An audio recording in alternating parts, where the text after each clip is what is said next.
They broke into his hotel room. It was all fear and intimidation tactics. And I say, welcome to Canada. What is going on? What? You develop a product through a lot of pain. Yes, absolutely. There was a lot of pain involved in this and a lot of seeking God's help. And then, as a government, you move to crush it.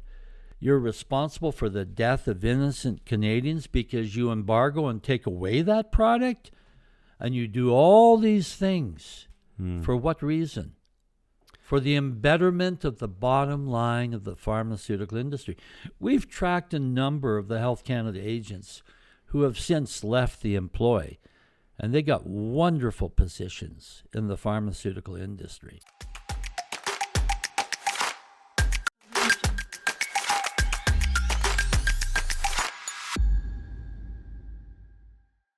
Welcome back to Truehope Cast, the official podcast of Truehope Canada. This is part 3, the final chapter in our 30th anniversary special and the culmination of a story 30 years in the making. In this episode, David Stephan, Vice President of Truehope Canada, sits down with his father, founder Anthony Stephan, for a candid and far-reached conversation about what it truly means to build, defend and sustain a mission in the face of overwhelming resistance. After decades of helping hundreds of thousands of people improve their mental health through targeted nutritional support, Truehope found itself confronting powerful opposition from regulatory bodies, government agencies, and entrenched pharmaceutical interests. What followed were years marked by legal battles, public scrutiny, political pressure, and deeply personal costs. This conversation goes beyond product development or corporate milestones. It addresses uncomfortable questions and authority, accountability, and corruption, and what happens when evidence, lived experience, and patient outcomes collide with institutional power. In part 3, Anthony and David reflect on these lessons learned through conflict, the price of standing outside the system, and why their commitment to providing effective nutritional solutions has never wavered, even when the stakes were at their highest. This is not just the end of a series, it is a statement of purpose, a look forward, and a reaffirmation of mission, and a reminder why Truehope exists. Welcome to the Truehope 30th Anniversary Special, Part 3. Welcome back to Part 3 of this podcast, where we are interviewing Anthony Stephan, founder of Truehope Nutritional Support, and the previous 2 episodes, which ended up being just over 90 minutes each, you provided a really comprehensive history, going into some places that actually I've never even heard myself, and I've worked with you now for 23 years, and I've known you for my entire life, being that you're my father.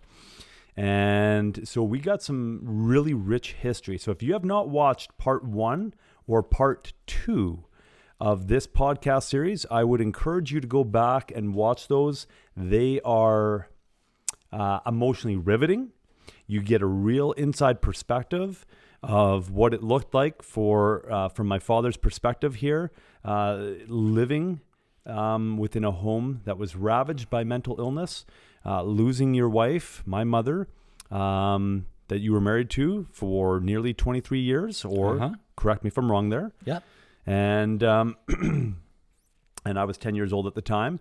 And then you've, through deep prayer, a desperate prayer, finding an answer, being led to an answer, divinely inspired.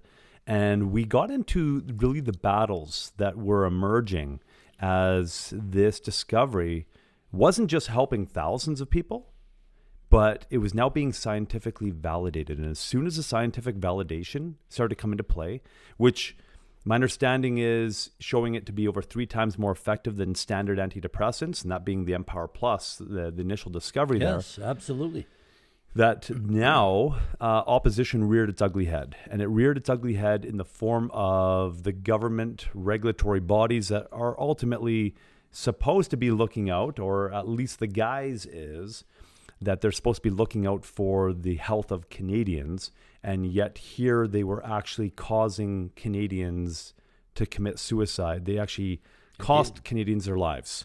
And that came out during, we talked about the court battles, the victory that happened there, but during the court battles, that was actually testified to under oath by Ron Lejeunesse. Yeah, expert evidence. It was acceptable to the court, and it was absolutely found as a fact that this had occurred.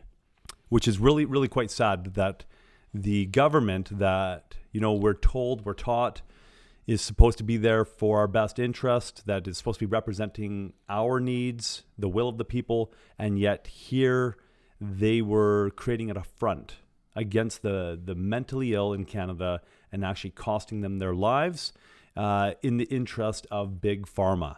And that came out yesterday in great detail. That's in episode 2. So go back and watch that if you have not yet done so. And we also talked about in episode 2, the Discovery Health documentary that came out in September of 2002. That's available online. You can find that on truehopecanada.com, links to that. And then also we had discussed the fact that you used a word called the word epiphany. Yes. In this, and that's actually the title of a recent documentary that's also available on truehopecanada.com that came out just this year not this year now, it's 2026, but in 2025, that documentary came out, and that's a 90-minute documentary that's incredibly well done, emotionally riveting, it glues you to your seat, and that's also available now free of charge on truehopecanada.com as well.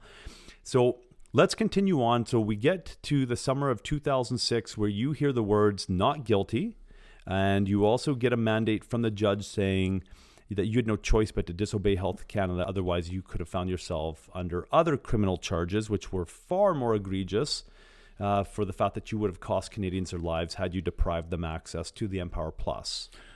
Truth prevailed. Absolutely. That was the amazing thing that came out of that court. And while there was a lot of resistance, it came forth. It did. And it was made so available. The media got online and they literally went after Health Canada for what they had done. Yeah, strong evidence against them. What a great time in history at that point in time that the media was still, aside from CBC. CBC was the outlier in all of this. That's right. But that's government-owned media. Yes. But at this point in time, all of the other media outlets were actually telling the truth. Yeah. Isn't that amazing? They promoted it. Sea to open sea, if you want to put it that way, across Canada. It became a big thing in the United States. People who were seeking for freedom, to exercise freedom in their own health care mediation, picked up on this, and it became a fantastic win for freedom. Awesome. Now, at this point in time, Health Canada, up until the court victory in 2006, Health Canada was preventing studies from happening in Canada at that point in time. Is that correct? Well, they did everything they could to destroy the research from going forth. I remember James Lunny, MP for Nanaimo, BC, standing up in Parliament and asking that question. Why is this so difficult? Why is it so difficult to try and establish health among Canadians? Right. Why is Health Canada doing everything in its power to block this great find from going forth? Well, and actually a verbatim statement that he made that's available on CPAC, and I know that there's videos circulating out there like Bedlam to Bureaucracy, which was a mini documentary about 5 minutes long, Sure. highlighting this, and it was going to become a bigger documentary. Unfortunately, it never did, but that was back in 2003, 2004 that was underway, that small documentary. But he's quoted for saying, is there no room for science to progress the treatment of disease? Right? Like that's a pretty bold statement for him to make after he highlights exactly what Health Canada had just done to us in earlier 2003 when they came in, and you'd mentioned the gun-drawn raid, which is highlighted in great detail within Epiphany, the Truehope battle. Once again, that documentary that's available free of charge. Definitely recommend you go and watch that. Now, what happens in relation to scientific studies after the court proceedings come to a close and the victory is had? Yes, they had to back off. There's no question. They had to start leaving alone. the intimidation tactics that Health Canada was responsible for. And I don't know if it was RCMP, CSIS, whoever. It was some government agency that were responsible for intimidating. Like, for instance, our constitutional lawyer, Sean Buckley, his office was breached 5 times. Like breached as in they broke in? Broke in. Yep. Get into his computer. Our director of regulatory affairs, his house was broken into twice, and he established that they had actually done this. He set up a trap in that sense. They used to drive into our parkway with their black car with solid black tinted windows. All of these intimidation factors, loosening the bolts on our lawyer's truck, the front wheel bolts. Yeah, the front driver's side, which is the worst if you're in a 2-lane and that comes off, you're sucked into that other lane of traffic. That's the worst. Well, tire. welcome to Canada. Yeah, and that happened to him twice Yes. during court proceedings over those years. They broke into his hotel room. It was all fear and intimidation tactics. And I say, welcome to Canada. What is going on? What? You develop a product through a lot of pain. Yes, absolutely. There was a lot of pain involved in this and a lot of seeking God's help. And then, as a government, you move to crush it. You're responsible for the death of innocent Canadians because you embargo and take away that product. And you do all these things. For what reason? For the embetterment of the bottom line of the pharmaceutical industry. We've tracked a number of the Health Canada agents who have since left the employ, and they got wonderful positions in the pharmaceutical industry. Right, like we see that in the U.S. where you have a revolving door between the FDA and the pharmaceutical industry, where they'll get great positions and they're just going around in circles in essence. So now you've got people that were involved in pharma that are now approving pharmaceuticals, or you have those that were approving the pharmaceuticals that are now in top positions within the pharmaceutical industry, making a lot of money. And so the same thing we see here in Canada as well with Health Canada and the pharmaceutical industry. I remember in that day we set up a website called healthcanadaexposed.com. Which is still available, by the way. You can go there. You can see some of the transcripts. You can see some of the egregious things that were said by the Health Canada agents under oath, showing that if... I just want to digress for a minute here. Please, by all means. And now the site is outdated, so a lot of the links don't work, but you can still see those crucial parts of the transcript, even on the front page of healthcanadaexposed.com. Yeah. And you can see where Sean Buckley asked, it would have been Miles Brosu at that time, where he asked the question, if you became aware that your actions were costing the lives of Canadians, would you continue to do them? And he thought for a moment, and this shocked the whole gallery, everybody sitting in the courtroom. And the judge. Yeah, and he said, yes. As in, yes, I would continue to do those actions even though it was costing Canadians their lives. And we're like, we understand you're under oath, but who's that honest? But it was like, well, of course I would. Why wouldn't I? That's my job. Yeah. And that was a shocker, showing the complete inhumanity within Health Canada. So Health Canada Exposed, but I interrupted you there. No, you're okay. This is good because people need to be able to have a venue to find the truth and to find the truth about what their government is doing. And I mean, this is only one small facet in the great world of Canada, if you want to put it like that. Mm-hmm. But it certainly demonstrated the, I'm going to say, evil and malicious mindset of the employees within Health Canada. Yeah. Yep. Which is so unfortunate. So there's these intimidation factors. Most people that are involved in business, there's always risk-benefit assessments that are happening, right? And yes. do the risks outweigh the benefits? Do the benefits outweigh the risk? If the benefits outweigh the risks, naturally, that's just assessments that we make every single day, whether it's within business or outside of business. Just in life, we assess the risks and the benefits, and if it's more beneficial than it outweighs the risk, then we're motivated to move forward. Now, in business, though, when you see a situation like this arising, where there's intimidation happening, there is, the government, which has endless resources, is coming after you. Most people would just close up their doors, say, well, that's not worth the business. I'm going to go to a different business venture that has less risks and more benefits. So most people would have packed up. What effect did those intimidation tactics have on you? It drove us. It absolutely drove us. I remember that we put out a bulletin asking for whistleblowers to come forth within Health Canada. And one gentleman did, a very integral person. He paid the price. I told him, you have to be extremely careful. Don't contact me.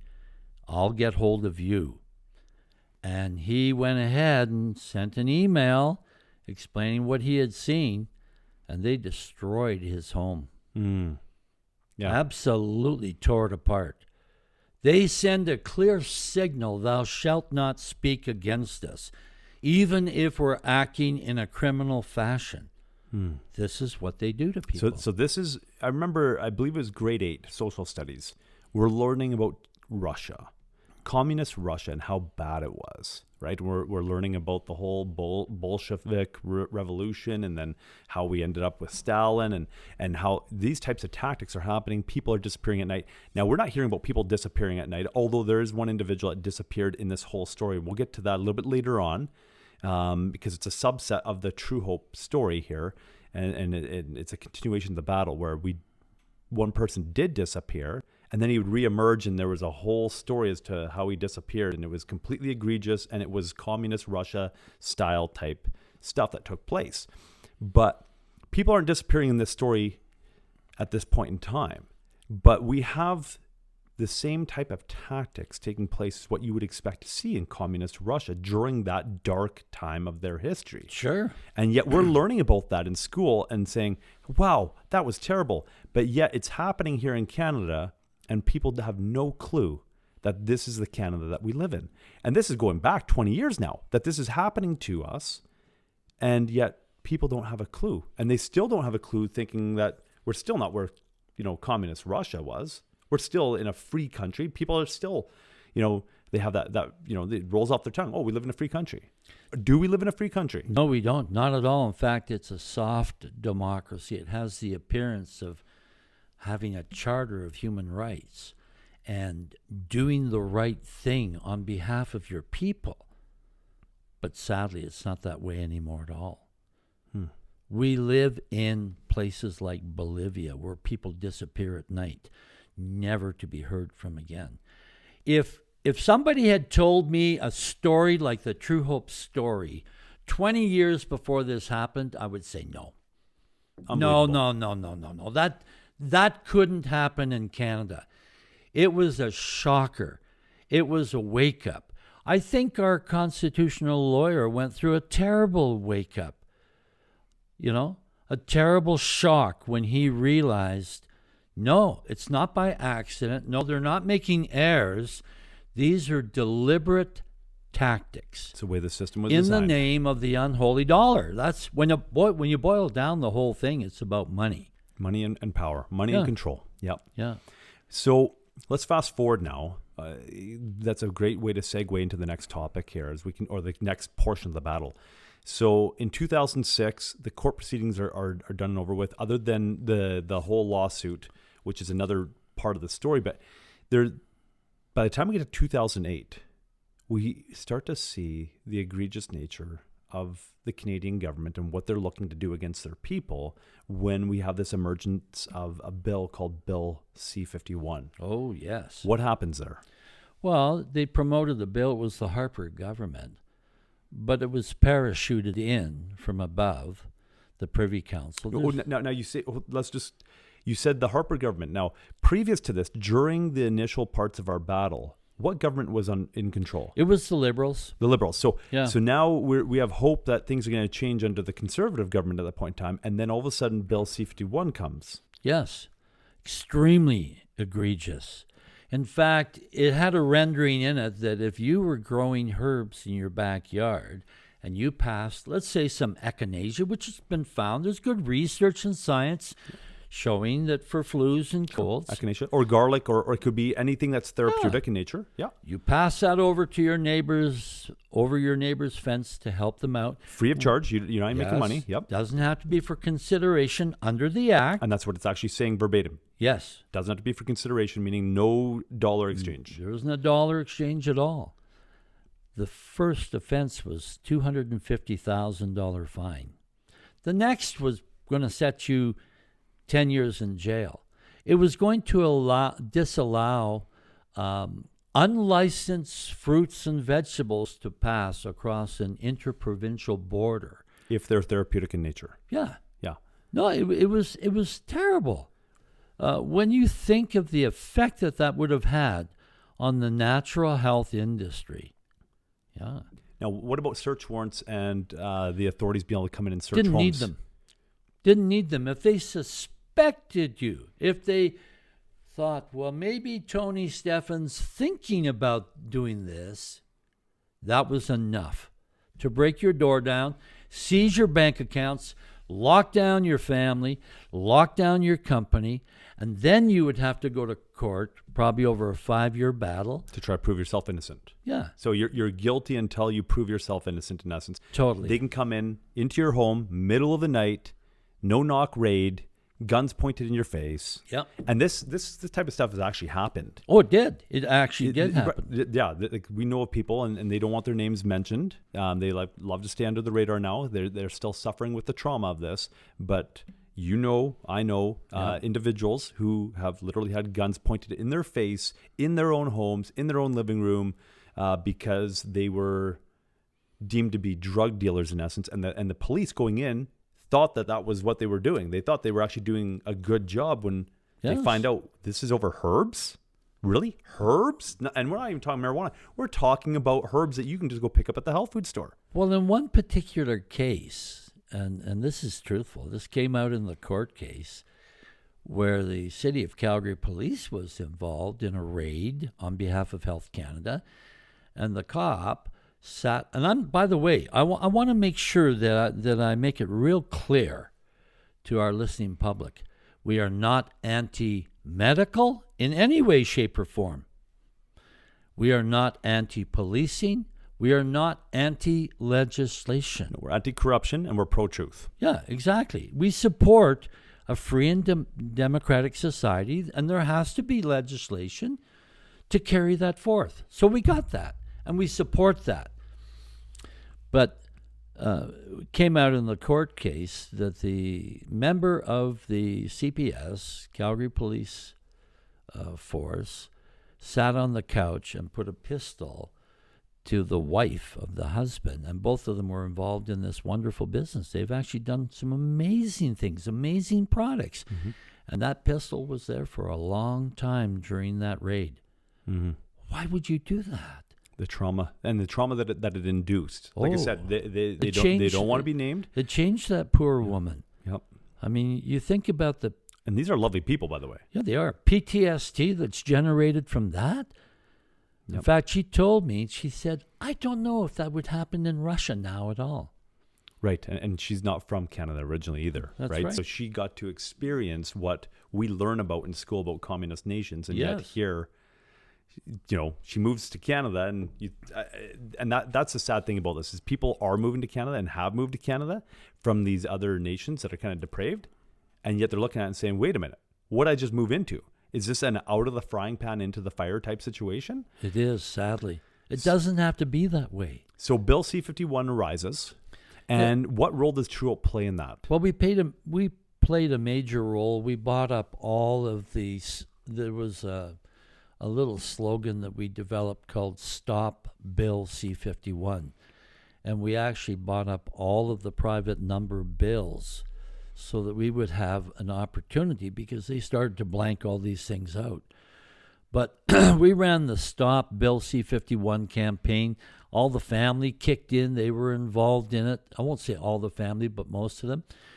And it became a huge across the nation protocol. I remember we set up what was called the 308 TAC team. Because at that time, there's 308 ridings in the country. It sounds like a weapon. It's not a weapon. There was, maybe it was a weapon. Not NATO 308 round, right? No. It's 308 ridings throughout the country. Yeah. So the 308 TAC team, Truth Against Corruption. And we monitored every one of the MPs, and we set up a website to see how all of the MPs in Canada would vote. And they received a red X if they voted in favor of C-51. They received a green check mark. Well, pretty soon we had MPs phoning us. What are you doing? You have no right to do this. Yes, we do. Your vote will be marked, and it will determine whether you're a politician in the next election run, because we're going to put this out across Canada. Wow, there was so much of an uprising. Not a violent situation. We never encourage violence or anything like that, but you'd have 200-300 people showing up at the constituency office. Protests across through every major city across the whole country, all using the Stop C-51 graphics and everything that Truehope developed. Exactly. Now, here's my recollection of this. I remember it was probably, I'm going to guess about 10 p.m. at night. Hadn't gone to bed yet, and I get a phone call. And it's all hands on deck, get to the Truehope headquarters, and we're all congregating there up until 4 a.m, coming up with a game plan, because as soon as it was discovered what was on the books and what they were trying to pass. Now, Bill C-51 was an omnibus bill, meaning a very large bill. It's a Consumer Protection Act, in essence. And the guise was, it's here to protect, and people will probably recall this, back in 2008, there's the whole lead paint from China on the children's toys scare. Right. Yes. And the media is playing on that. And then all of a sudden they're coming out with this Consumer Protection Act. But within that Consumer Protection Act, they're going to protect you from having the ability to have therapeutic products, therapeutic plants growing in your garden without a license. And all this stuff is sandwiched in there, but it's hidden in there. And my understanding is that Sean Buckley had become aware of it, and that there was some consideration between the two of you.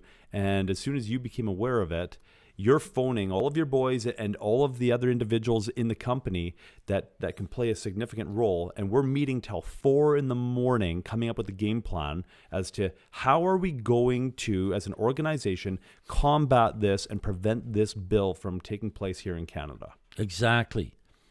It really showed, it was a separator. It showed who's on board and who's not. The whole industry was racked with the question, are you going to participate? Is your company going to stand up? Is the CHFA, Canadian Health Food Association, the largest trade organization, supposed to be representing the will of the natural health products industry in Canada? Are they going to be on board? Are they going to help? And what did they do? They fought it. They fought us, and they actually tried to hijack it, and they took our graphics that we designed, and they would publish it in the Alive magazine. And rather than that, we had a stop sign that said "Stop C-51," and it was prolific.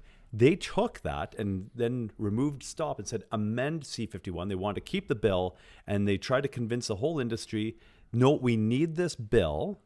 So now they're doing the bidding of the government, and they're saying we need this bill, and let's just change a few key elements in it. And we were saying, no, scrap the whole bloody thing. It's a piece of garbage, right? Well, it raised a question. Why are you doing this?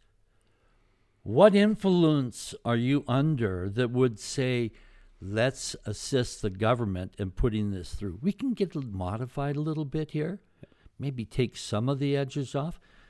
Well, we began to do at Truehope some investigations, and one of our people, who was the Director of Regulatory Affairs, did much research and found that through the Canadian Department of Agriculture, they were paying funds over to the CHFA. And my understanding is $750,000 approximately is what CHFA received from the government, even though they were supposed to be representing the natural health industry to the government to make sure that... So in essence, there's a conflict of interest. They were bought and paid for. Essentially.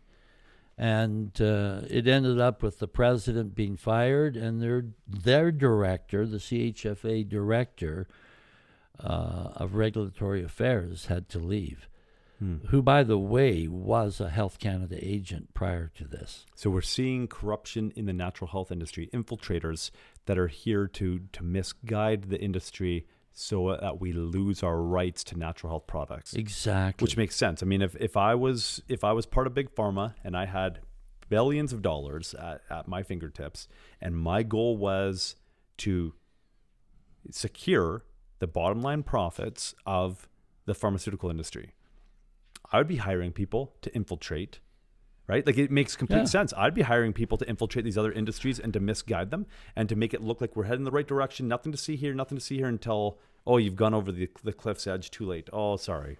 Do you remember years ago that great promoter? He gave a morning review every morning. And now you know the end of the story. Do you remember what his name was? Famous man. And he put out years and years ago, if I was the devil, I would do this. Well, I look back at that, and I remember listening to that just about a couple of months ago. I'll think of his name. C.S. Lewis? No, it wasn't C.F. Lewis. He was a commentator of, he had a great following. All across America. It was an American broadcast. I'll remember it in a minute. But what was interesting is that's exactly how it rolled out. Mm-hmm. If I were the devil, what would I do? And you think about all these wonderful God-given rights that belong to us, not endowed by any government upon man, that they've attempted to remove or distort or destroy. The God-given inalienable rights. Yeah, inalienable rights, exactly. And that's what Health Canada in that day was all about. And they're still about it today. There's no question. It hasn't changed. It's nothing, and I'm going to say this to the point of being criticized. It doesn't matter. When you're 74 years old almost, it doesn't matter what you say anymore because you're just a fat old guy, right? But what's interesting is that all of this stuff has been charted for years and years and years as part of the great plan, and they've just carried that plan out. And it's about making all-day, everyday customers out of us by force with medications, sadly. I look at the psychiatric industry. And Health Canada has been really deemed as nothing more than a storefront operation for the pharmaceutical industry. Absolutely. Yeah, the pharmaceutical front. Yeah. So, Bill C-51, we see how, one, the government is seeking to underhandedly remove people's rights to even grow therapeutic herbs in their garden with huge fines attached, with huge consequences. And we see how the natural health industry is divided over it. And a lot of people at that time are saying Truehope is taking too radical of an approach. And whereas about the other half of the industry is saying, no, we're on side with Truehope. So there was really two fronts that were running. CHFA was running, they hijacked what we were doing, and they were trying to guide it off to the side. And then there was us. What do you have to say about the approach that ultimately you were leading? So when people say Truehope's taking too radical of an approach, well, Truehope is nothing more than the sum of the people that make it up, and ultimately the leader that's leading it. And at this point in time, you're leading the charge on this. So when they're saying it's taking too radical of an approach, they're saying, actually, Anthony Stephan, you're taking too radical of an approach. What do you have to say to that? Listen, if we as a people don't stand for the wonderful things that God, our Father, has given unto us, and we allow people to come and remove all of that, then we deserve what we get. If we're not prepared to stand up and be counted, then we can't complain when all of our rights have shriveled and have been removed and we have nothing left. And we become subservient to a system that's corrupt. Canada is a glorious place. What will it look like in the next number of years as we complacently sit back, saying somebody else will have to do this. Somebody else will have to correct it. We've already seen major corruption in the last terms of our prime minister, and they got away with it. Yep. We saw positions like the Minister of Justice who were removed illicitly. We see all of these things happening, but people, in their complacency in many situations, are prepared to allow it to happen. What kind of Canada will we leave for our children if we don't stand up, if we're not prepared to be counted? Will we have any liberties? Will we have any freedoms? Will all the inalienable rights that our Father in heaven, the Creator, has given unto us be removed because we were too idle and too afraid to speak out? There's a lot of power in people. What is there, 35 million people now in this country? I'm not sure. I haven't followed the statistics lately. That's 35 million voices against a select few. And it's been bad. We've allowed already ourselves to be imposed upon, more than it should ever be. I remember working with the natives up north and how Health Canada did its level best to destroy the work. We were working with FAS children on the reserves, the nations, the native nations, and they barge into that. They barge into everything. They don't want you messing with their cookies. Right. Absolutely. And they don't want people that are well. What do you have to say? You know, you've worked with personally, like even though that you're overseeing Truehope as a whole, you yourself have spent and still spend a considerable amount of time on the phone personally with people that you're supporting, you're helping them come off medications. Sure. Right? You're still at the ground level there and you are helping people. What would you say to this? Somebody who has been empowered with proper levels of nutrition that are not dependent on pharmaceutical medications, are they more easily controlled or less controllable than those who are unhealthy and are currently on psychiatric medications? Who is easier to control? A healthy individual or an individual that's on medications? Well, of course, the person on medications, they're not in their right mind. They don't have their their own free will, their state of being in place. Their head is under the hood. By the way, it's not a criticism. It's the reality of what these nutritional deficiency illnesses do to people. Right. Removing motivation, tenacity. Yes. Right. And so you can control the population when they're ill, when they're all-day, everyday customers. I mean, we see it every day. I'm working with 5 people now, a lady down in Oregon, trying to help her and her daughter.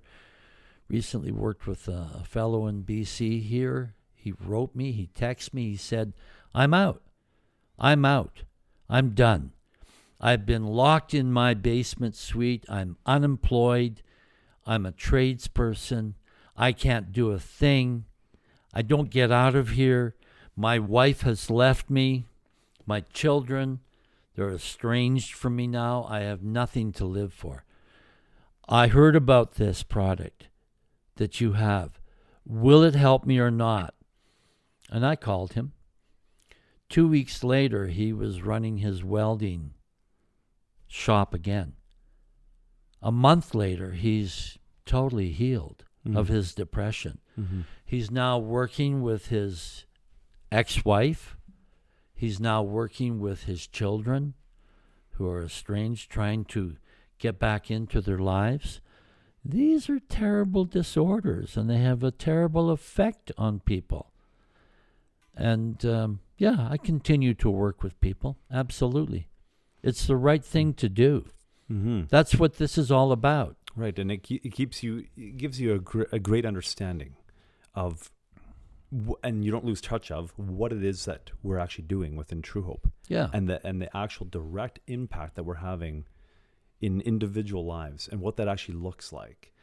And so when we take a look at it from a government perspective, there's a vested interest if control is an element that's involved in all this. If it's a desired factor in all of this, that they don't want the people to be healthy. And it seems like all of their actions are leading towards that they're looking for an unhealthy population, because we've seen it firsthand in the hundreds of thousands of people that we've worked with as an organization, that when you have an unhealthy populace that's nutrient deficient, they're not producing the hormones and neurotransmitters necessary to regulate everything in the body, including their mood and even their thought processes, those people are easily controllable. You can easily subdue them. So you can win a war. You can conquer a nation without a shot being fired simply by depriving people of nutrition. And it's by design that we've seen it in the agricultural industry. Oh, totally. Where literally big chemical, which is nothing more or less than big pharma. They're one and the same. Bayer, right? Bayer and Monsanto, they are married together. And what they're doing is they're producing agricultural chemicals that are depriving people of nutrition and poisoning them. And then they're producing the medications to then treat them for the disease that occurred due to what they had caused in the food supply. It's a complete cycle. Right. You go from here to here to here to here to here. It's making them rich. I've read the studies on glyphosate, Roundup, and the effect it has on chelating the minerals in the soil. Binds them up, prevents you from getting them. Yeah, the plant can't take it up. So you have crops that are deficit in zinc, copper, 3 other minerals. Yeah. And this is by grand design. Yeah. You want to know it is. Yeah. Because if you make the population ill, they're all day, everyday customers. Right. And then you get that glyphosate residue in your food, and now it's acting as an antibiotic in your gut. So it's destroying your microbiome. Yeah. So you're not digesting properly. And it's acting as a chelator and binding up to further minerals that you should be absorbing, and it's preventing you from absorbing them. So it just absolutely wreaks havoc in relation to generating nutrient deficiencies in the populace that then cause dysfunction. And in 1936, actually, there was a Senate hearing. Senate document 264 from 1936. You can look it up as an audience. Fantastic read. It's an analysis of Dr. Northern's work. And in 1936, they identified that there was a major rise in disease back then due to nutrient deficiencies. Now, these nutrient deficiencies weren't being caused by chemical agents at that point in time. It was caused by basically a raping and pillaging of the soil and not replenishing that soil. Sure. So just from the soil depletion, we were seeing nutrient deficiencies occurring in the food, which was causing disease. And there's an incredible statement, one of the quotes that I use in the presentations, that a marked deficiency in any one of these crucial minerals will result in disease. And we know that. Totally. Right. Hey, you can take the whole spectrum of nutrition, and if you're deficit in one, take vitamin C. A major deficiency in vitamin C is scurvy. Yep. And that's been well portrayed over the last 300-400 years. Right. Why do they call the British limeys? Right. Because they understood that was causing scurvy on the ships. So they supplemented with limes. Yeah. Right. So, and now we talk about scurvy, but in the field of mental health, we identified yesterday in relation to the KEG project, the Kyoto Encyclopedia of Genes and Genomes, that they mapped out the serotonin pathway, the dopamine pathway. Vitamin C is also one of the crucial ingredients in inciting the tryptophan hydroxylase enzyme or the tyrosine hydroxylase enzyme to facilitate ultimately the production of serotonin and dopamine. So if you're deficient in vitamin C, you're also going to have neurotransmitter issues where you're not producing enough serotonin. Depression. And if you don't produce enough serotonin, you're also not producing enough melatonin. IBS as well, irritable bowel syndrome. Yeah, so we can see how all of this nutrition works synergistically, and a marked deficiency in any single one of these nutrients will cut off certain pathways. It shuts it right down, and we end up with dysfunction that becomes diagnosable disease. Exactly. So, okay, so now we've got, we whatever happened with Bill C-51? Well, the NDP filibustered. Nobody wanted to vote on it. So Jack Layton and his wife, Olivia Layton, I remember that they had... Olivia Chow, yes. Yeah. And they filibustered the act. They purposely blocked it. in the House of Commons. The Liberals were afraid to vote on it. The Conservatives were afraid to vote on it. And Stephen Harper ended up having to prorogue Parliament. And in the proroguing of Parliament, the act died. Right. And I remember the next year there was great discussion in CPAC, and I listened to it, MP from Yukon, and he said, we don't want to do that again. We've already seen, and he actually mentioned Truehope. It was kind of funny. I broke into a hysterical laughter. But it wasn't about Truehope. It was about people who stood for their rights. And they heard it. And that Yukonese, if you want to put it that way, MP, was very clear. Let's not create this situation again. Because there's a big situation. The media was actually covering it Well, back then. This is 2008. And I remember at that time I'm doing all the media work for Truehope, and I'm cataloging all of this news footage that's coming in from multiple cities across the country with protests that are happening in front of the constituency offices. all over. I remember Halifax, Vancouver, Victoria, Calgary, Edmonton, all over the place, all over Canada, there were Truehope rallies that were happening. Right. And it became an upswell. I don't know why they called it Truehope, but that's what they were actually calling it. And there was a lot of recognition towards the rights of people in that. It was a big challenge. There were a number of MPs that did not come back after that next election. Yeah. They got voted out. Yep. And I think we have to continue to put in place the call to our electoral delegates, the MPs. Don't deprive the Canadian people of their rights. We're watching this hate bill that's going forth. And all of these other things that are going to be extremely restrictive. And they all are put in under the guise of protecting people, just like Bill C-51. It was going to protect Canadians. No, it wasn't. No. It's a guise that they use. It's doublespeak. Exactly.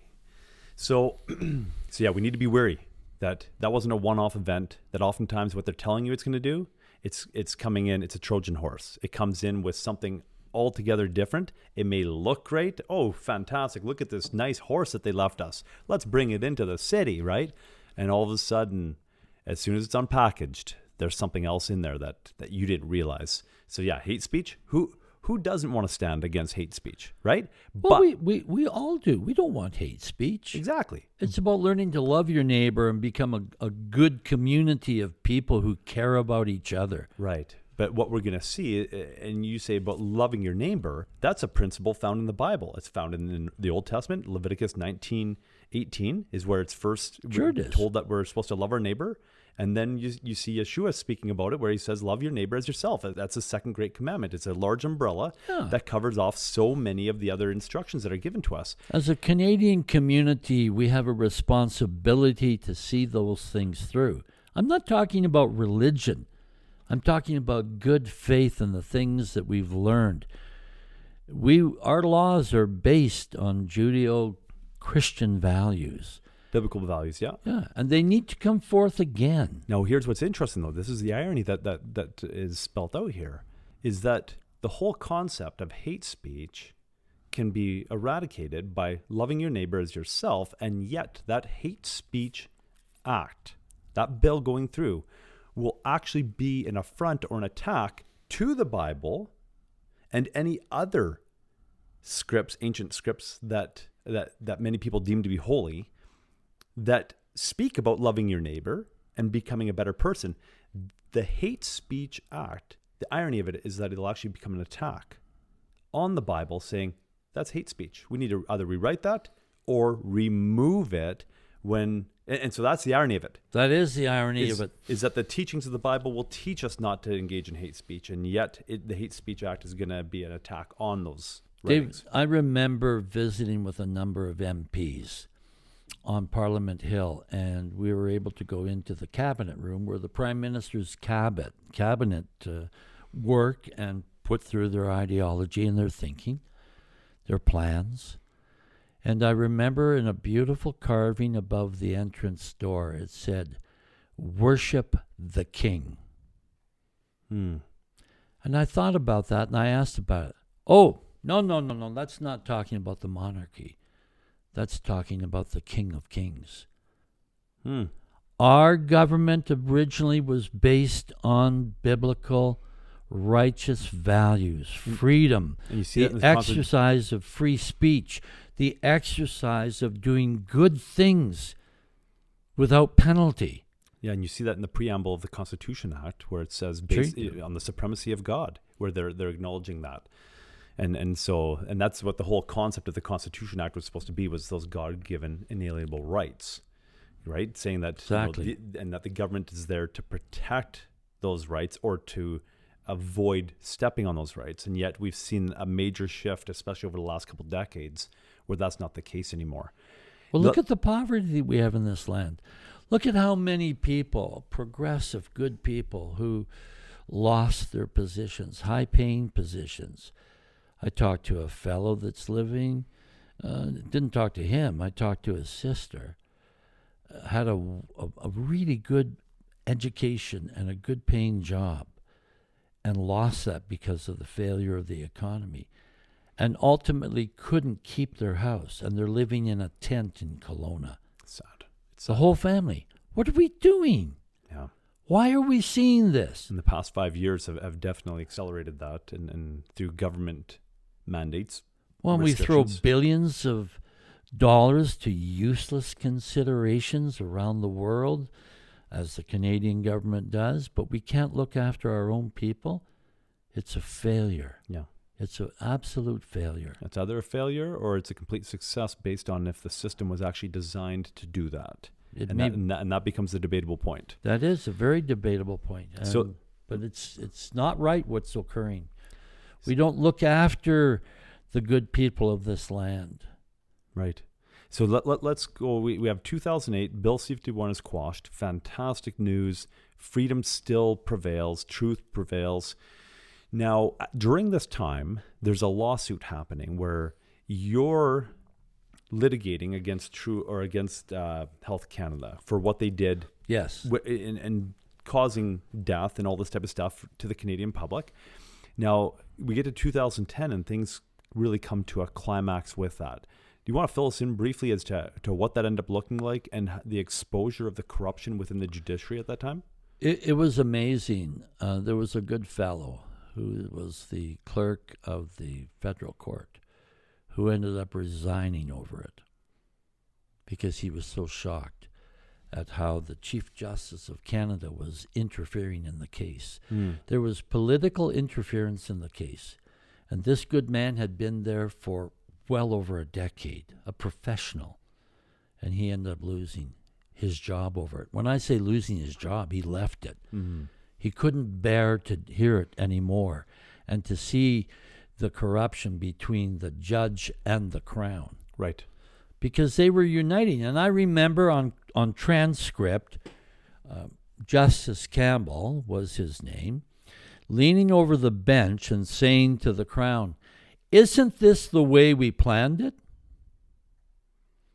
Yeah. It was so open, an open admission of the corruption. So They did everything they could to disallow us from bringing evidence into that constitutional court. It was terrible. So during the first trial in 2006, it comes out that Health Canada knew that they were going to create harm by doing what they're doing. They pulled the trigger. They seized the product at the border, preventing over 3,000 Canadians from having access to it. They caused suicides. They were warned that suicides would occur, and yet they still continued on with their actions. They testified on under oath that if they were aware that their actions were causing death to Canadians, that they would just continue doing their actions because that's the orders they were given. So there's all of this stuff that mounts up, showing that they were doing a wrongful act against the Canadian public. They were instructed to do so. Now a lawsuit's occurring that you and David Hardy are heading up. And did you guys win the lawsuit? No. Was there grounds that you should have won the lawsuit? Well, it was so corrupt, and I remember our constitutional lawyers struggled through it because it exposed the full corruption. Yeah. So- He had a great, I'm not knocking anybody. He had a great belief in the paradigm that there will be justice done. And he saw the erosion and the corrosion of the whole thing. It was just corrupt. No, we didn't win. In fact, they enforced upon us a $180,000 fine, which was extremely rare. We had to pay for the Crown's work. Okay, so let me get this straight. You're suing Health Canada because they caused harm to Canadians. And, That's right. And the evidence is clear. And not only did they not uphold the lawsuit, they said you had no standing before the courts. That's right. And then, on top of that, to add insult to injury, they then said, and you're going to pay for Health Canada's legal fees. So here's a $180,000 bill for you bringing forth a lawsuit that should have been a win. Well, yeah, and I remember after that, I mean, well, within the court case itself, it was put forth that they had never blocked the product. They had never injured anybody. Health Canada's actions, because they never refused the product to anybody. And I remember Dennis Shelley, who is the director, regional director from Burnaby, BC, Health Canada, phoning me in a very cheeky way. Well, you guys lost. And I said, Dennis, I got to ask you a question, and you're not going to answer it. But I'm going to explain to you what I have in my right hand right here. It was on the top of my desk. You say that you're a Christian fellow. Well, yeah. I said, Dennis, whatever you do, you make sure you repent before you leave this earth life, because you're guilty. I have just one of hundreds of documents, and your signature's on the bottom of this denying the product to the young lady in Alberta who suicided. You've got blood on your hands. All of you have blood on your hands. You may have scapegoated and smoothed this thing over, and now you're the victorious winner here. You haven't won anything. Because the day will come when you will have to answer for your actions. To a righteous judge. Yes. Where justice prevails. Exactly. Right. And the phone went absolutely silent and then click. Yeah. Because he knew what he had done. And you know what? I understand. I understand what happens in our lives. Sometimes we're afraid and we're ordered to do certain things. But you don't want to be the gas burner operator in Auschwitz.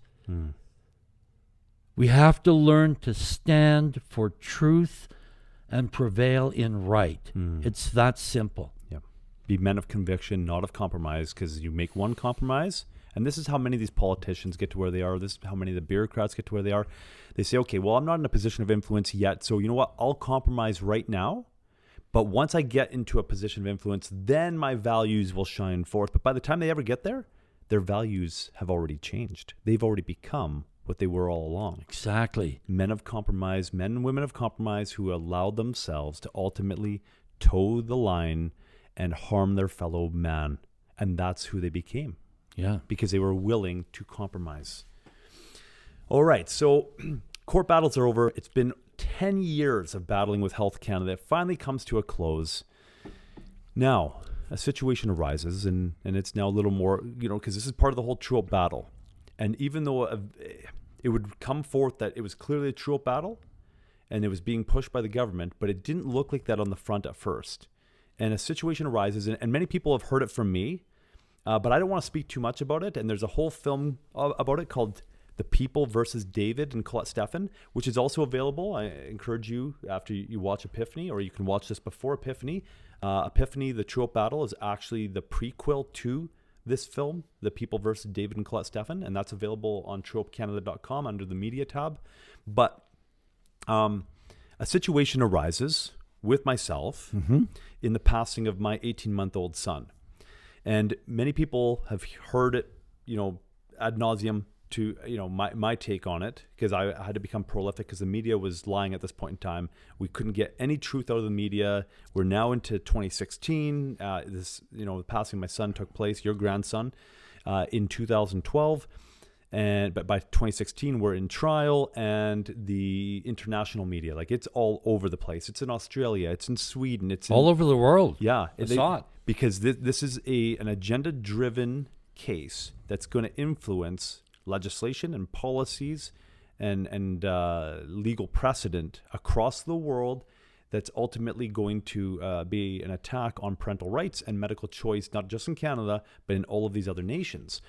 And so it becomes historically the biggest case in Canada over choice of care. And so now you're seeing this from your perspective. And what are you seeing about it at first? And, the charges come a year after the fact, after a falsified autopsy report comes forward. And that's a bold claim, but it's a claim that we're willing to make and we've been making for many years. It was established in law. Right. It was established in law. They covered the truth about what occurred there. And what they saw, that the system, whoever they are, saw a chink in the armor where they could get in. And they use your case as a battering ram to get back at Truehope. Okay, so let's rephase out. So they exploit the death of an 18-year-old child who died in the hands of the medical profession that was ill-equipped. The criminal negligence was easily established there. Well, that was established in the court. Right. They bore witness that they had emptied the EMS wagon, the ambulance, of all of the intubation equipment that would be used for a young child. And the paramedics had notified Alberta Health Services, and Alberta Health Services didn't act until a week after the passing of my son, your grandson. But now they're exploiting the death, and they're changing the narrative of what took place so as to create a precedent. How do you see that fitting in with the whole Truehope battle? Well, Health Canada had their handprint all over the file. Okay. We know that. We understand that. They were providing advice. Okay, so Health Canada does show up, yes. Sure they do. You see the first evidence of them showing up in 2013 on the file, and the police are wondering, why is Health Canada involved? That's right. Okay. They don't quit. They They lost. I praise God that they lost, and freedom prevailed for a period of time. And they're not happy losers. And so they're going to continue to do whatever they can to try and destroy this thing. That's the way I look at it. We've seen so many cases, so many causations that have come forward. I mean, we could do this for 20 hours and talk about the whole litany of their egregious actions throughout the last 30 years. In fact, I'm going to qualify it to say it was more like maybe 25 years. But they've been ever present. And so they're constantly looking for an edge to get in. Right. So Health Canada is getting involved to a degree. We don't know what's going on behind the scenes. But were you surprised in 2016 when all of a sudden the Crown is seeking for permission to start bringing Truehope into the court case, even though Sean Buckley is saying that's not even relevant? That has nothing to do with it. Well, of course they wanted to bring Truehope in. It's a smear. You see, that's if you look back beyond the issue, and that's a sad issue that you and your sweetheart and your children went through. It's a box. But they wanted to expand that box to bring in and to say, well, Mr. and Mrs. David and Colette Stephan were irresponsible. They were using these Truehope products that led to the death, ignoring the fact that the EMS operator indicated we couldn't help. The paramedics. The little guy, paramedics. He was without air for 8 minutes because we didn't have the intubation equipment. And is the media reporting on that? Yeah. No, it's there. No, is the media reporting on? No. So it's interesting that the media, and did the media report on the Truehope supplements being used? Oh yes. Now here's the interesting thing about it: all of our children get Truehope supplements every day, And so now they're saying, oh, you were trying to cure bacterial meningitis with Empower Plus, which that's interesting. Well, we've never made a claim that it would cure. It helps general body health, cellular health. Since when is vitamins, minerals, and amino acids the villain here? Right, and yet here they're trying to make it that, and nowhere in any of the evidence did it say that we were trying to cure bacterial meningitis using Empower Plus. In fact, the whole narrative of bacterial meningitis would eventually come to a close when it showed when the former chief medical examiner of Alberta gets on the stand and says there's no scientific evidence to support that this young child had bacterial meningitis, which is interesting because bacterial meningitis has some very, very telltale signs. And so to say that there's no scientific evidence, that's interesting because when somebody dies from bacterial meningitis, the evidence is abundant. Yes. And yet it wasn't there. And so that narrative gets quashed, but the media refuses to report on it. And the media takes off with trying to attack Truehope over the death of our son, when in reality, he got into an ambulance. And we would come to see that there was other stuff going on behind the scenes, even though they covered it up. So we don't know the full details, but we know that, something happened in relation to electrolyte imbalance that caused him to go into respiratory paralysis. Easily correctable. All they would have to do is intubate him, do a blood gas test, get a blood gas reading, determine that, his potassium is high, bring it down. He probably would have walked out the next day or the day thereafter, and everything would have been fine. But now they're going into cover-up mode saying, we're guilty of criminal negligence resulting in death because we didn't heed the paramedics' voices when they said, we need that equipment back in the ambulances. Yeah. They would then replenish that equipment 1 week after, but the ambulances had been short of that for a year. For an entire year, and Ezekiel was the first one to get into the ambulance that needed that equipment at that particular time, and the paramedics were helpless. They just watched my son go for 8.5 minutes without any oxygen whatsoever. That's the crime. And yes, okay, I understand accidents or not occur. There are errors, but to take that error and absolutely ignore it in favor of coming at you. The very fact that they want to bring Truehope into the trial tells you that the federal government is involved. And yes, the media is portraying it differently. They're paid off. Mm-hmm. The government has bought them out. They're no longer an independent voice at all. They've received mega funds from the federal government in the Trudeau days. That's what they did. Now, right now, Health Canada is moving to bring in more draconian legislation against the natural health industry. And it's going to bankrupt a lot of companies or push a lot of companies out of Canada. And it's going to limit people's access to the products. And at minimum, if the products are available, the products will be at a much higher price tag. So what they're doing is they're making it economically restrictive for Canadians to have access to the products. Yep. And it will also be restrictive in relation to the fact that many of the products that people were using are no longer even on the health food store shelves anymore. And so now they were coming under fire by the Standing Committee on Health back in 2023. And do you recall seeing Dr. Sharma try to justify why those regulations were necessary? Give us her exact statement. Okay. Well, I can't give her the exact statement, but she referenced two cases, but one in greater detail as to why we need this type of legislation or these regulations in place to protect lives. And it was about a young boy dying. That was your son that she's referencing. Right. And so she came under fire for that because one of the MPs said that child didn't die from taking natural health products. It had nothing to do with that. And so she dug in her heels trying to justify Health Canada's position on it, and went so far as to say, well, we have the CBC, that we have the same information that everyone else has. Now, what's interesting about this is Health Canada, there's evidence that they were on the file back in 2013, Sure they were. getting information from the police.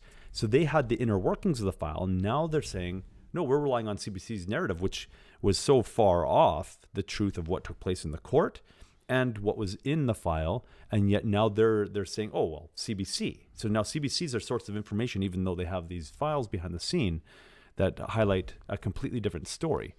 Did Dr. Sharma act in a vigilant and a very ethical manner and make the statement to the Standing Committee on Health that that young child died because of a hypoxic brain injury that was created, a lack of oxygen because there was no intubation equipment? Did she at all raise that? No, and that was the evidence in the 2 trials, because this would become Well, a yes. 10-year battle, right? But this is the question that we have to ask. They ignore the truth in favor of the agenda. Right.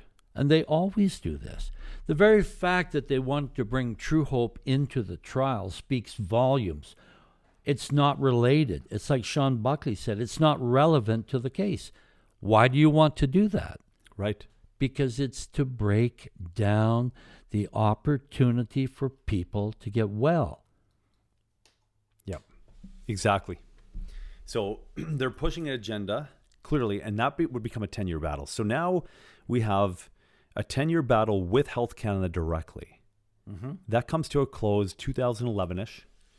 2012 then becomes another 10-year battle against the system, and Health Canada isn't so evident as being at the forefront, but they're behind the scenes on it, and now they're using it as an agenda to try to remove Canadians' right to access natural health products because they lost in the courts, in essence. Even though they were behind the scenes, what the court case was about was choice of care, that they were going to basically criminalize parents, for one, avoiding vaccines. Yes, there That you was go. that was the first agenda, and we were able to get that shut down through expert witnesses. They were going to basically hold parents liable that if any harm befell their child, didn't have to be death, it was just harm, and they deemed it to be vaccine preventable, that parent was held criminally liable. Yep. So fortunately, we were able to shut that down. But then they made it about allopathic medicine, which for those that don't understand the term, allopathic medicine is just pharmaceutical medicine, petroleum-based medicine, Rockefeller medicine, call what you will. But that type of medicine, which is Western medicine, versus naturopathic or homeopathic, or we can even go into Ayurvedic or Chinese medicine. But it was basically all forms of natural medicine versus allopathic medicine, and that they were trying to establish allopathic medicine or pharmaceutical medication as the criminal code approved standard of care. And that's verbatim the verbiage that they were using by the end of the 2016 trial, when we were wrongfully convicted, before it going to Supreme Court and then going to trial number 2 and being found not guilty. And, you know, a 10-year battle. A 10-year battle occurs. And now, after the 10-year battle finally comes to a close in August of 2022, in 2023, 1 year later, Health Canada is resurrecting the false narrative, saying your rights need to be restricted to natural health products because otherwise you could die like little Ezekiel died. Yeah. And yet you ask the question, where are the bodies? Where are the bodies? How many people die from properly prescribed medication? I remember reading the Bootman and Johnson study out of the U.S. 180,000 U.S. citizens were dying every year from properly prescribed medication. And then there was adjunct studies that came forth that showed shocking figures, combinations where 2 medications were put together, and the event was death as a result of it. They've never seen that with these agents. I'm talking about Natural health products. Cinnamon, vitamin C, all of the nutrients. Yep. There There is no history on it. Yep. And you have about the same amount of people taking medications as they are taking natural health products. It's, you know, statistics are about 60 to 70% is my understanding. Yeah. Of all Canadians are taking some kind of natural health product.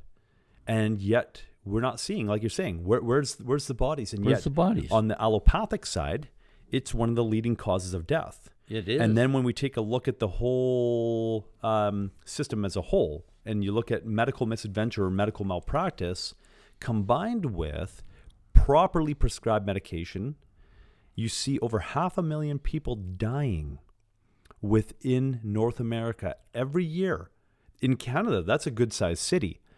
Dying every year, and that's just what's being reported, because it's highly underreported, because the system is there to protect itself. They estimate 1 in 10 actually report. Right, exactly, especially when it comes to vaccines. It's about 1 in 100 to 1 in 10 for adverse reports. So the system naturally is self-protective, and so they're not reporting against themselves. Like a doctor who messed up isn't going to say, oh, I messed up on the death certificate, it was my fault. Oftentimes they're looking for a scapegoat. And so those numbers aren't even reflective of what's actually taking place, but that's what's being reported. About 500,000 people per year in North America dying from a combination of properly prescribed medications and medical misadventure or medical malpractice. Yes. And exactly. that's exactly what we saw with Ezekiel, and yet death certificate, bacterial meningitis, and yet that was proven to be a complete farce. Ignoring the truth that comes out of the very beginning of the case, that they did not have the intubation kits for little children, and the baby went without air for 8+ minutes. Right.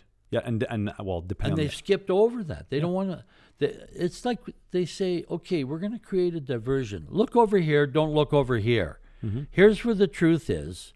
We're going to talk about this. Well, and they did a fantastic job, because then when I would publicly speak about this, people would say, you're just trying to point the blame. Whoa, hold on. I'm just telling the truth. Well, I wasn't in the game of blaming anybody. No, but they're blaming me. You got to understand that they're reading the media, and a lot of people, I'm sorry, I'm going to be a little crude, suck up the slop. Yep. They listen to this stuff. Yep. There's no validity to it. But it's just interesting how they could completely flip it on its head, that now when you speak truth, you're just deflecting, you're trying to blame. No, I never mentioned anything about this publicly before until they tried to blame me falsely, and they falsified an autopsy report to get there. It's the package. It's what they do. It's the blame game. So once again, I mean, let's leave off with that. But once again, that's available on a 90-minute film. Once again, it's going to glue you to your seat. The People versus David and Colette Stephan, found on truehopecanada.com. Media tab, or you can even go to matadorfilms.com or matadorfilms.ca, and you can view it there as well. So great films there, and it's a 2-part package. What happened is Todd Harris and myself went on a tour, 30-day tour back in 2024, and by the time we were done that tour of touring Canada, going to movie theaters and whatnot, showcasing the film, he was convinced that his next film actually needs to be the prequel, which is the Epiphany, the Truehope Battle, and that's why that one was published this year. And so we see that this agenda with Health Canada continues on. We see that there's still a battle to continue to bless the lives of so many people. And you see other products here today compared to yesterday when we were doing part 2. Sure. Other products were designed as well to help with the program that we have in place, to help people come off medications, to help them deal with anxiety issues, hormone issues. And so, the scope has been broadened over the years. And what would you say in relation to how we're operating today compared to the early days when we literally only had Empower Plus that we were helping people with? If I was going to sum the whole thing up, sum up the whole matter, I would talk about the 500,000 plus 500,000 people who are no longer on medications, that we've assisted, that we had a legal right that was provided in the court. That was a finding of fact and provided to us, and it was a gift. We're non-medical in nature. We're not doctors. And we've been accused sometimes by medical doctors of practicing medicine. No, we're practicing nutrition. We're practicing an easier way where you take nutrients and you allow your body to correct the inward problem, and it does. If I was to talk about back then even, 15,000 plus medical practitioners who have used this in their practice and have found the great gift of healing. If I was to talk about millions of people worldwide, whether it's in Korea, Germany, Denmark, who are taking this product even until today. I remember sitting in Korea with the Women's Council. There was 20 women on that council. And they were very driven because of the extremely high suicide rate in Korea of the youth. So much pressure on the schooling there. You've got to be at the top or you failed. And visiting with them through an interpreter, and they were all using and promoting Empower Plus. And there was doctors in that committee, female doctors, speaking in front of 150 doctors in the largest hospital in Seoul, Korea. It's the largest hospital in Korea, period. And they openly accept nutrition. There. They don't have an FDA / Health Canada that's doing the same thing there that they're attempting here with their draconian actions. This has been nothing but a gift from God. That's why I call it True Hope. There only is one True Hope. Thank you, God. Saved my family. I say to people all the time, wow, Mr. Stephan, we've received such a great blessing from what you've done. No, you've received the same blessing that I've received in my family. It's the same blessing. It's called nutrition. And yes, we had divine intervention that brought this forth, that helped us in every negative situation that we had. Are we perfect? No. Have we been broken and humbled? Absolutely. I mean, we had the largest force in the land come at us, but they didn't make it. I'm not boasting. I'm talking here about God's help.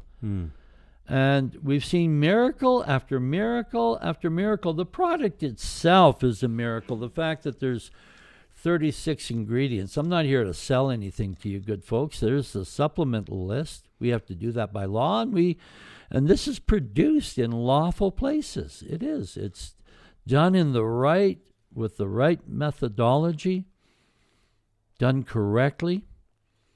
And I have to say that's a miracle in itself. The fact that, I'm going to say it again, 2 dummies put this together. I didn't know anything about nutrition. I could tell you about eating a piece of toast if you want. So how many variations of that did you have to make before it had the effect that you were looking for? Not many at all. Not many. In fact, basically from the get-go, after we came out of the Synergy Quad days, boom. But we prayed about it. Right. But so the first time that you produced your own product rather than using 4 other products or trying to replace the colloidal minerals and all that type of stuff that weren't working anymore from a different company, once you made this, and I remember the initial bottles and they had research only or something to that effect, that it wasn't for sale. It was a general white label that was basically, it was a test product. Yes. You made it. Did it work? Yes. Right off the bat. Right off the bat. Now, that's the amazing thing. It didn't take 10 years of hit and miss. Right. You didn't have to go and adjust the ratios. You didn't have to do it. You made the product. It went to test. You were anticipating that you were going to have to fine tune. Well, yeah, exactly. But did you have to fine tune? No, we didn't. And what's amazing about it, and I'm going to ask our viewing audience to ask themselves, have you ever had an experience where it was given to you to know what to do or what not to do? You ever have a feeling in your heart that says, don't do that, and you listened to it, or you disobeyed it and then you got into a problem? Lots of people do. That's the experience that we had in putting this together. Should we put this in? Let's read about it. Let's study it. Should we put this in, I wonder? No, don't do it. Okay. We listen to those promptings, and we all, every one of us as human beings, have a gift. We're made by the Creator. We have that gift within us to discern. And isn't that interesting? Because even now today, I'll call it the methylation craze, because it's now being identified that many people have methylation issues where they're incapable of methylating B vitamins, or they're incapable of methylating in the body, which is so crucial for all aspects of life, including detoxification. So now there's this idea that we need to take methylated B vitamins. Yes, there is. The big craze. Right. But today we still don't have methylated B vitamins in here, and for very good reason. Because you can over-methylate, and you don't want to do that. You'll start barking at your dog. You won't be sleeping at night. If you overmethylate, and that's well established in science. And the far end of overmethylation is actually suicide. It's terrible. And that's where it can lead, and we've seen that happen. It's not good. It's a major imbalance. But what we found, David, is I remember that mom and daughter pair coming to me. We've got the gene expression. Both of us had tested. The MTHFR gene mutation. Yeah. Yep. And so we did provide at that time a methylated product. And then they both got wound up. After about 2 months, it showed up in a very high, intense, high-pitched anxiety, restlessness, couldn't sleep, mood, disability. And I recommended to him, I said, that's interesting because the methylation now is working on the other side of the pole. It may have been helping you at the front end. Initially, yep. And so I said, why don't you just take our standard Empower Plus? And the report came back within a week. Wow, we're there. They were now methylating. We've arrived. Now, is this the couple as well that you had referenced before that they actually did a follow-up test and no longer did the MTHFR gene mutation show up? Or is that a different couple? That's a different couple.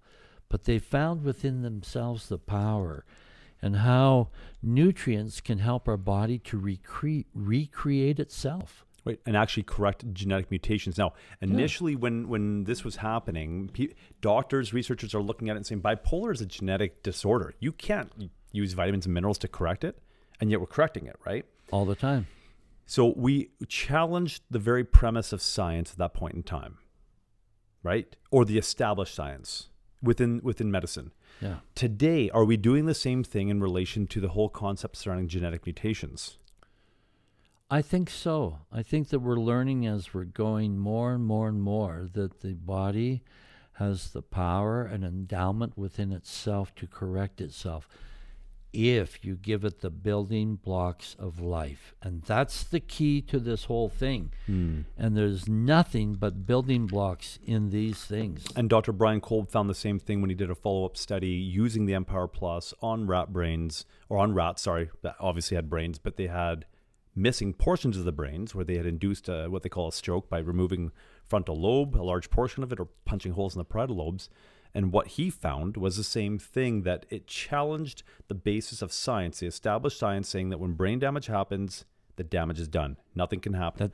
Well, we've heard that, haven't we? Oh, you've damaged the nerves in your arm. You'll never be it. Yes, that's false. And we see that when you give your body exactly what it needs in an abundance so that you have more than just enough to make sure that all the functions are happening, the vital functions, but now you have enough to divert it to healing, that brain matter can recreate. Yes. That chunks of brain that were missing can reappear, that cognition can be reestablished and beyond. That's what they found in the rat brain study, that the rats that had brain damage, 90 days later, they're outperforming the regular rats that never had brain damage. Well, in fact, that's what the Morris tank test showed. The scientific test showed that they outperformed by far the normal controls. We get back to that word normality again, right? But well, and it's ridiculous and ludicrous.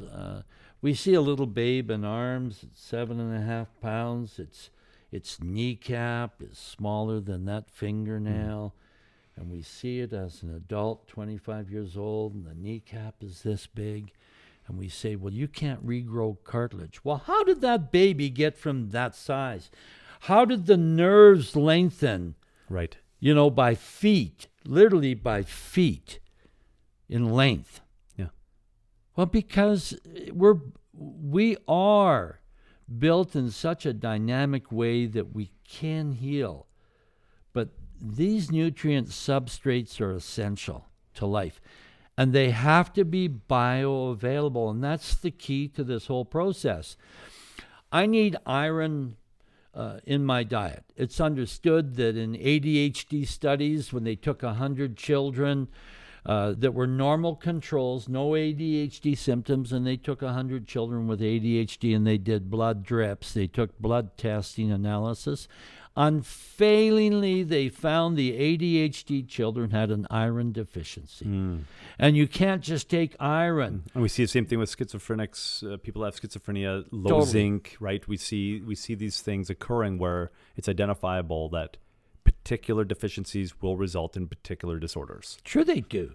And the cofactors are required to lift and to utilize that iron to produce the various neurotransmitters that are responsible for cognitive function. I can add, I can subtract, I can think logistically, emotional function. These things are absolutely essential to our diet.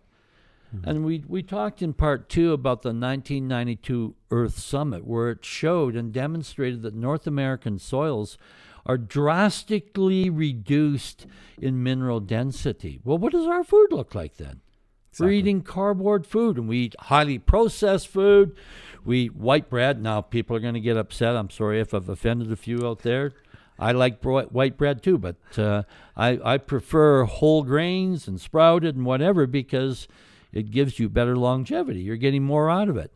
But the point that I'm making is that it's in the food. Our food supply has been messed with.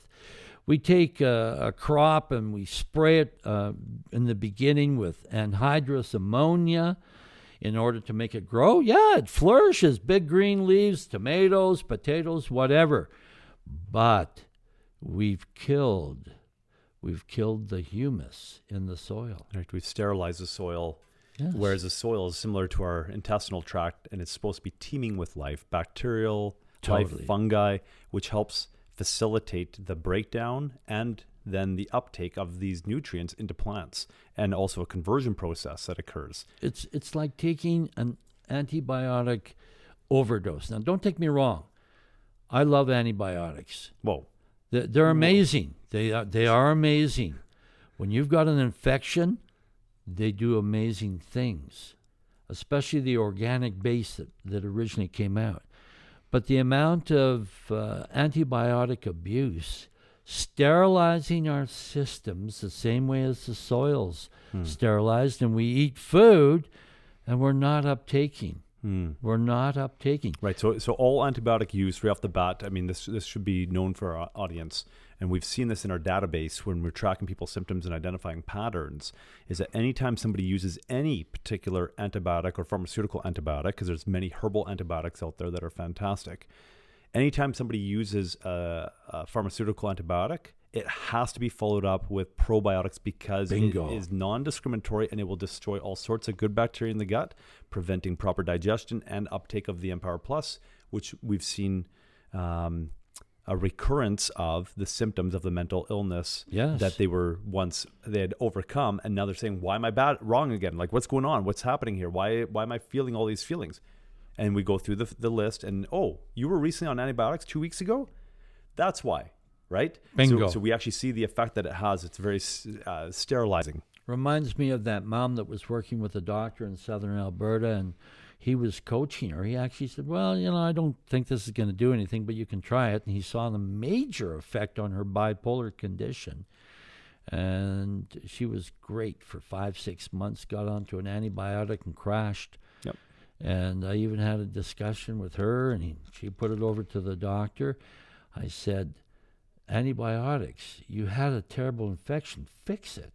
Those can ravage the body and even take your life, a major infection. Good for what you're doing, good for what your doctor's doing. But yeah, you got to replant the grass. You've got to do that. And when she started taking probiotics and eating raw broccoli, which is very intense in good bacteria, things like this, yeah, she got it back very quickly. And that's what you're talking about here.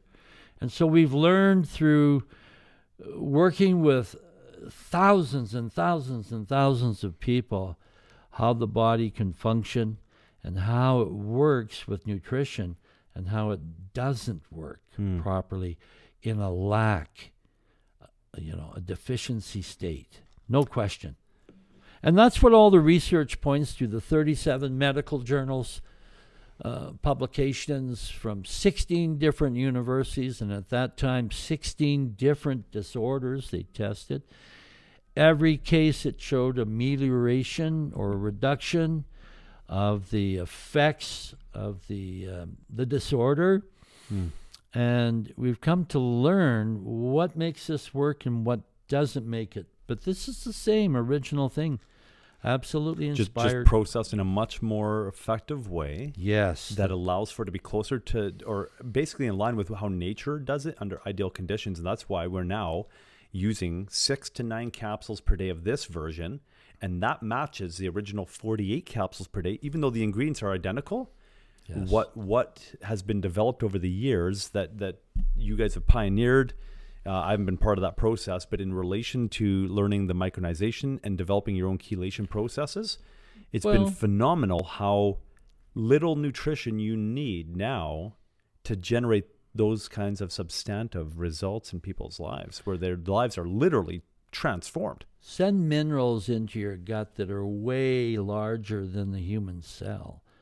And let's see how your uptake's going to be. Yeah, the cell's not going to absorb something bigger than itself. It can't. It's like eating boulders. Yeah. Right? Here we're going to eat a pumpkin today. It's half the size of this room. Doesn't work. And we've learned that through micronization and reducing the particle size that the uptake is very rapid, and the chelate that makes the nutrients stay together through the varying levels of pH, acidity, alkalinity in the body. Because you're throwing these nutrients. For instance, you take calcium carbonate. We're just going to buy a cheap form of calcium carbonate for $5 off the shelf and hope it fixes our bones because we've got osteoporosis. You throw that into your gut, and immediately it hits the stomach acid, and it breaks down. It breaks down into a positive ion of calcium, a negative ion of carbonate. And now you've got magnetically charged particles in your stomach. It gets into your bowels and it's carried out. But what we do is we cause the elemental mineral to become organic and formed, just like the tomato plant does.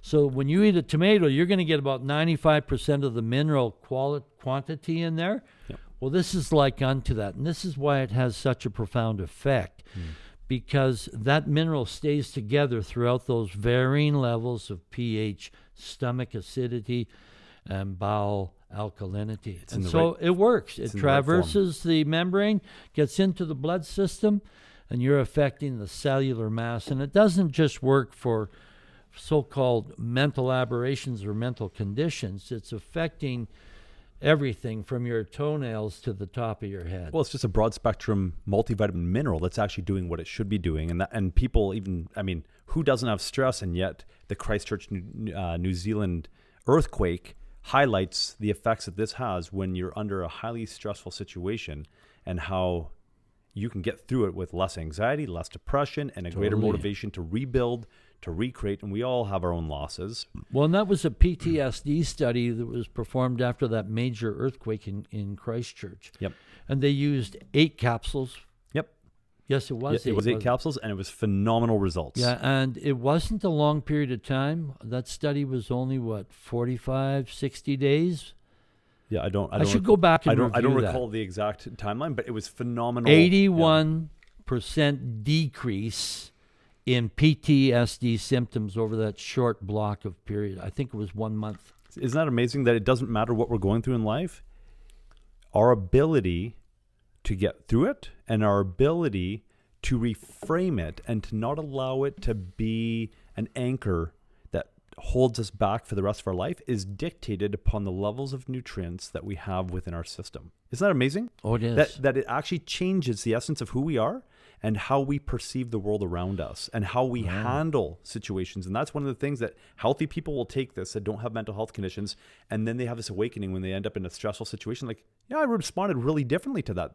What's going on, right? It's not until they're put into the press that all of a sudden they realize, hey, this nutrition is actually having a real great impact. Well, there's a lot of wives out there. I've talked to people all over the world in groups of 1,000, 2,000, 3,000 people, like in Korea or wherever. And you hear the same story repeated. My husband was so grumpy I couldn't live with him. Okay. And now he brings me flowers. Right. It actually, He's become the man I married, and chemistry rules. it's amazing how that changes, right? Hey, Well, just starve yourself for a couple of days, and let's see what your demeanor's like. right. And when we're talking about not even just things like serotonin and dopamine, oxytocin, right? The bonding hormone. That requires nutrition to produce that. There are some people that are so disconnected because they're so nutrient depleted that you give them a hug, they don't respond because they're not producing oxytocin. Exactly. So it's so crucial that we have all of those nutrients to allow for us to actually be able to connect with our fellow being and to be able to relate to them and to also even be mindful of their needs and to become more selfless in nature, because we see the opposite of that. And we're talking NPD here, narcissistic personality disorder. That's a nutrient deficiency disorder. And these people are actually the victims, and then they victimize everyone around them.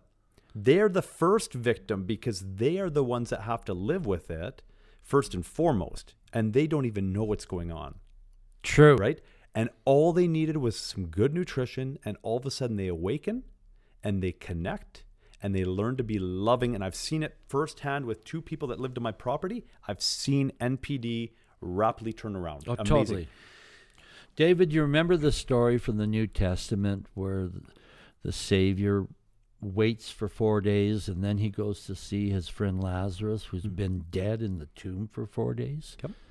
And he raises him from the dead.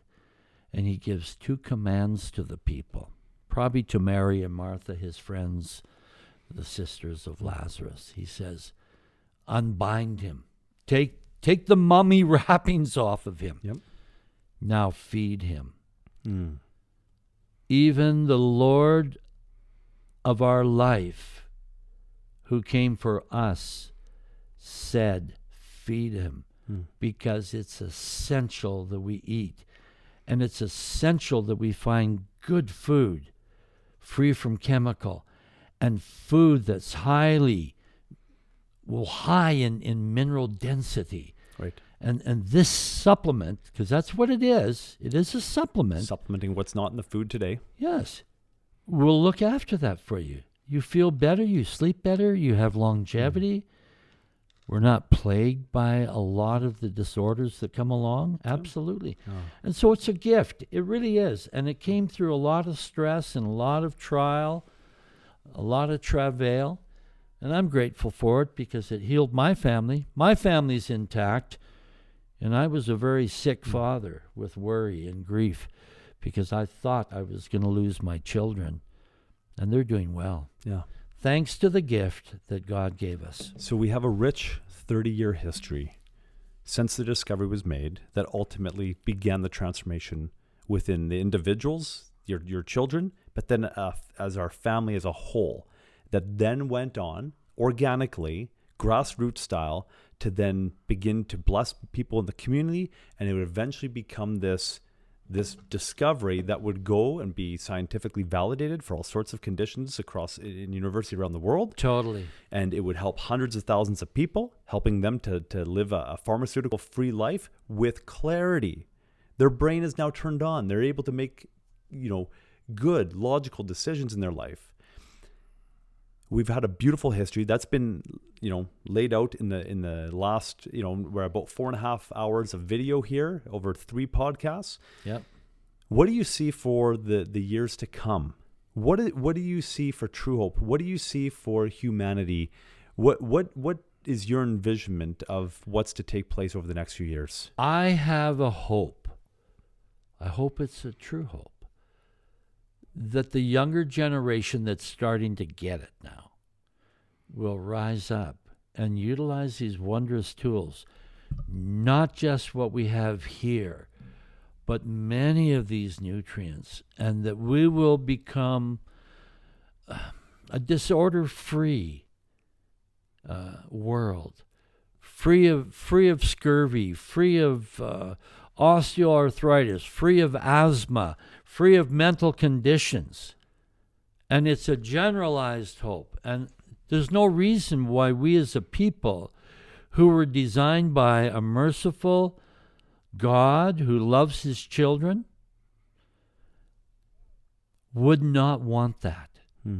because he does. I believe it. And that's why this thing came to the forefront. And it's a beginning of a change of a new world that will come where we will be disease-free. We're not meant to go through this. We're not meant to have huge hospitals. Hey, you know, I got the recognition.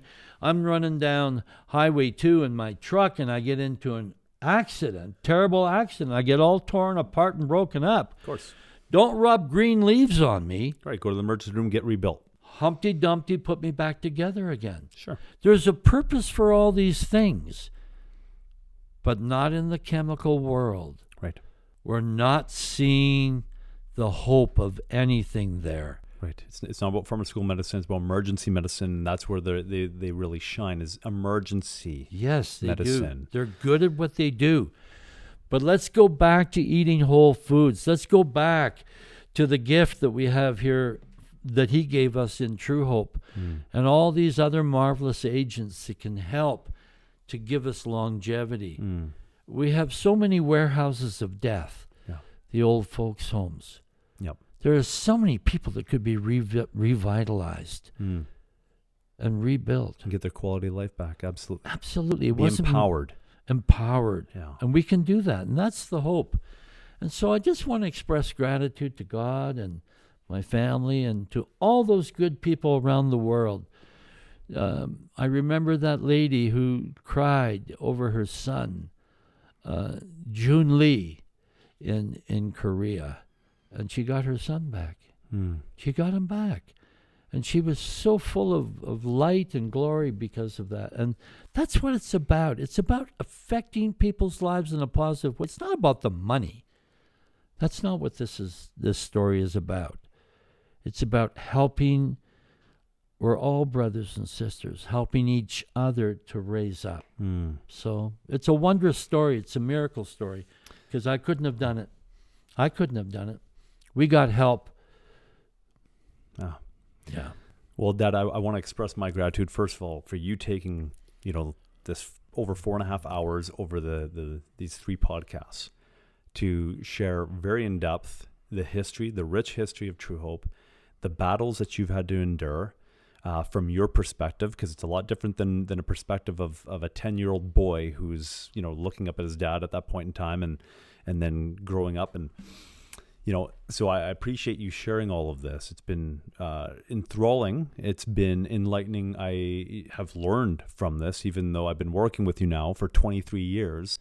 There's elements here that I wasn't apprised of. And so I appreciate you going very deep into all of this. And I also just want to express my appreciation, Dad, as a son, for you being a faithful father, for you taking a bold stand to not just help the world, but to provide your children with a life that they otherwise wouldn't have had. Because I myself, knowing where I was going by the time that this came about, 13 years old, I also would have had no hope of having the family that I have today, and a functional family, where you took something from chaos and turned it into order, where you allowed this, you became a vessel, and you were willing to be faithful and strong and receive that calling and take a bold stand, even against the forces of evil that came through government, and you allowed that to happen, and you have been an instrument through God in blessing hundreds of thousands of lives. And I would like to express my appreciation for that. Thanks. Because I live a different life than I otherwise would have. Well, I have a meaningful life, an empowered life, where I get to choose what I want to do rather than being controlled and enslaved to a debilitating disorder that would have fallen under some kind of bipolar rage, hyper irritability, that type of thing that would have likely landed me in jail or worse. So thank you. I'm hearing you, and I've been a benefactor because I wouldn't have a family, because it wasn't just you and Mom and a few others. That whole family was affected by nutrient deficiencies that were passed down through a mom who had nothing to do with it, not understanding. We don't even comprehend this today as well as we should. But I say thanks be to God that this thing came forth. And it did save our family, and it saved hundreds of thousands of families worldwide. Thanks for what you're doing. Thank you, Dad. Thank you.